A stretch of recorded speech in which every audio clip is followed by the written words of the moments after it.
नमस्कार, मी शामराव मोकाशी, अध्यक्ष राजाराम बापू पाटील रिक्षा संघटना। आता सर्व वाहन मालकांनी हा व्हिडिओ जरा शांततेने ऐका आणि एकमेकाला जरा शेअर बी करा। मूचवाले मोकाशी यूट्यूबला आरटीओच्या बाबतीत आपलं काम कसं करायचं किंवा काय अडचणी असतात हे ह्या यूट्यूबमधनं तुम्हाला माहिती पडतं, हे मात्र विसरू नका। हे चॅनल बी सबस्क्राईब करा आणि एकमेकाला व्हिडिओ शेअर बी करत जावा, लाईक बी करत जावा, कमेंट बी करत जावा। तर आत्ता आपला विषय आहे, आपण जुनी वाहनं खरेदी करतो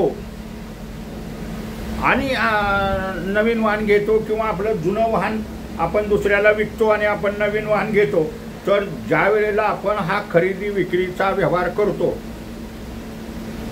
व्यवहार झाला की आपण हे आरटीओ मध्ये वाहन आपल्या नावावरून विकल्यानंतर दुसऱ्याच्या नावावरती होणं हे बंधनकारक आहे आणि तेही 30 दिवसाच्या।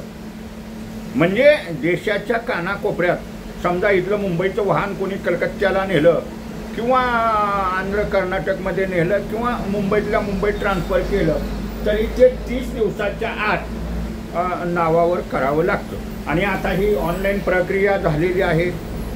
आता हे ऑनलाईन सगळे पेपर वगैरे अपडेट करावं लागतात, गाडीचा फोटो करावा लागतो, TC number, engine number, fee वगैरे ही सगळी भरावी लागते। आणि आता बरेच ठिकाणी हे झाल्यामुळं 29 आणि 30 नंबर जे त्याच्यात फॉर्म असतात ते मॅन्युअल फॉर्मच भरून देतात। मॅन्युअल फॉर्म हे आता भरायचे नाहीत, ऑनलाईनवरनं तुम्ही गाडीचं पेपर वगैरे अपडेट केलं की तुमच्या प्रेझेंट समयच्या सह्या त्या ऑनलाईननं जे फॉर्म येतात 29 नंबर 30 नंबर याच्यावरतीच करायच्या आहेत।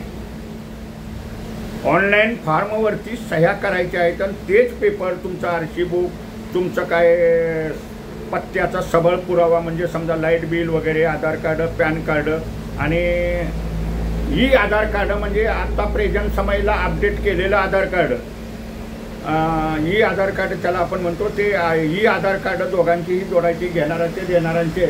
आणि तुम्हाला ते 30 दिवसाच्या आत म्हणजे गाडी आपण विकली किंवा खरेदी केली तर 30 दिवसाच्या आत ते वाहन आपल्या नावावरती करून घ्यायचं आहे आरटीओमधनं। आणि हे आरटीओला जाऊन पेपर सबमिट करायचे आणि गाडी नावावर करायची। पण जे ऑनलाईननं आपण पेपर अपलोड केल्यानंतर जे 30 नंबर आणि 29 नंबर हे फॉर्म येतात त्याच्यावरती प्रेझेंट समयच्या सह्या गाडी विकणारा आणि गाडी घेणारा ह्यांच्या त्याच्यावरती करायच्या आहेत। ही साधी सोपी प्रक्रिया आहे, हे मात्र लक्षात ठेवा। आणि ही एक खिडकी योजनेतून हे काम होतं। तर प्रत्येकानं आपलं वाहन विकताना बी काळजी घ्या की आपण वाहन विकलं आणि लवकर ते ट्रान्सफर केलं नाही 30 दिवसात, आपण म्हणतो आम्हाला हवालदार काय करते, तर आरटीओवाले काय करतायत। पण आपण आपलं वाहन दुसऱ्याला विकलं आणि त्यानं कुठं काही दुर्घटना घडली किंवा काही हवालदारानं फाईन मारला किंवा काहीही गोष्टी झाल्या तर ज्याच्या नावावरती वाहन आहे म्हणजे मूळ मालकावरतीच कारवाई होते, त्याला तोच जबाबदार असतो। मग काही होऊन द्या, वाहन विकलंय हे बरोबर आहे, पण वाहन आरटीओ मधून तुमच्या नावावरती आहे विकल्यानंतर ते ज्यानं घेतलंय त्याच्या नावावरती होणं गरजेचं आहे। तर प्रत्येकानं लक्षात घ्या हा व्हिडिओ।